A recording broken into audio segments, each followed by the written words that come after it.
Thank you for the invitation. I'm very happy to be here today presenting about how we can support the design of livestock NAMAs.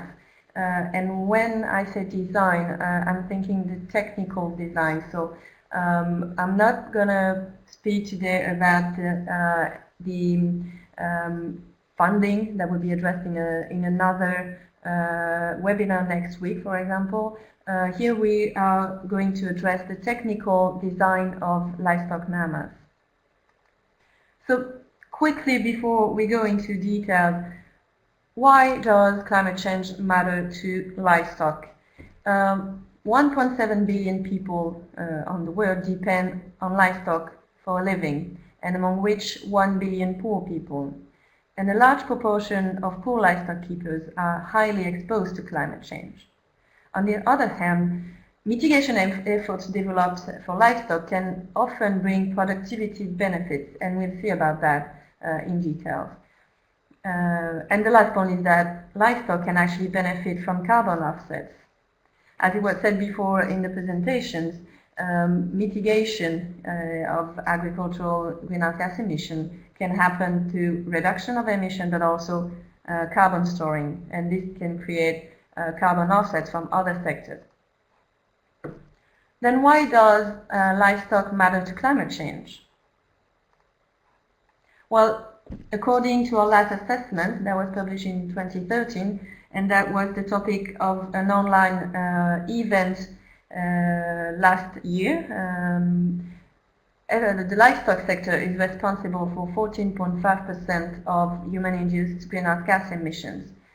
Considering that the demand of livestock is growing and could possibly grow by 70% by 2050, considering that the sector is growing at a fast pace, it is already 40% of the agricultural GDP. There is a need for mitigation in the livestock sector because emissions could follow this growing path. But in this recent assessment that FAO published last year, it is also estimated that the mitigation potential in the livestock sector is in the range of 30%, and this mitigation could be achieved through the application of already existing better practices and without changing this production system. And last point is one that we already mentioned, the carbon sequestration potential, and we'll see that in practice.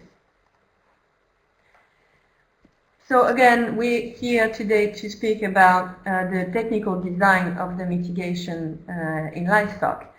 This is part of a work that FAO is conducting within the Animal Production and Health Division to produce disaggregated assessments of emissions and mitigation potential, as was presented in the dedicated online learning event. But we are also working on cost-benefit analysis and how to support the sector through multi-stakeholder initiatives, like the Global Agenda for Sustainable Livestock. So before we go into 3 examples of how to support the technical design of NAMAs in livestock. Again, we can reduce greenhouse gas emission in the livestock sector in 3 different ways. Well, we haven't addressed the first one, decrease production. Of course, we could decrease emissions by reducing the number of animals and the production of animal products. But this obviously raises an issue of food security in many places of the world. Then we can decrease the emissions per kilogram of products, and this is achievable through gains in efficiency, and this is what we are going to focus on today, together with the last point, storing carbon in agricultural systems, both in biomass and soil, to offset emissions. So the first example is one taken from a contribution to the EPIC program for climate smart agricultural investment proposal in Zambia. We developed for this program a set of mitigation options, and we assessed the potential for mitigation in the Zambian livestock sector. So for this, we based the analysis on the Global Livestock Environmental Assessment Model, GLEAM, that was presented in the last learning event as well, to first estimate the emission profile in the livestock sector in Zambia. And this was put to the test during a consultation workshop in May this year in Lusaka in Zambia, where we presented the parameters of the model for Zambia and the assumptions that we had. So this, in a way, addresses a bit Adriana's question from before. How can a model can be, let's say, tested or tailored to national condition? Well, in that case, we have been able to test this model and to refine the parameters so that results about the Zambian livestock sector would be more accurate. And on this slide, you see the emission profile that we estimated for Zambia based on this model. And you can see that cattle are the biggest contributor, and this is why the mitigation options that we designed focus on this subsector. So here are the three, what we call mitigation packages that were designed and validated during this consultation workshop in Zambia and modeled in GLEAM. First, improve feeding practices and grassland management. And this can be achieved through a better use of crop residues and the processing of crop residues by, for example, chopping or urea treatment. In this package, we also find an increased share of legumes in pastures by oversowing existing pastures with legume seeds and improved grazing management.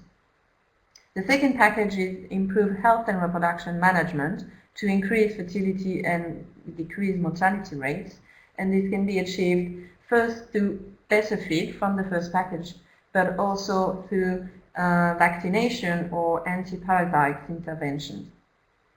And the last package is with manure management through the recovery of nutrients and energy through biogas production.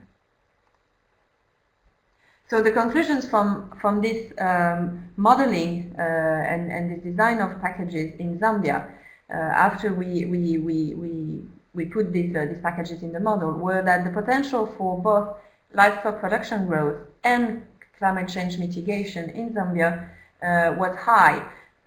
The measures that we tested could actually result in a growth of production by 17 to 28%, while the reduction in emission would range from 32 to 38%.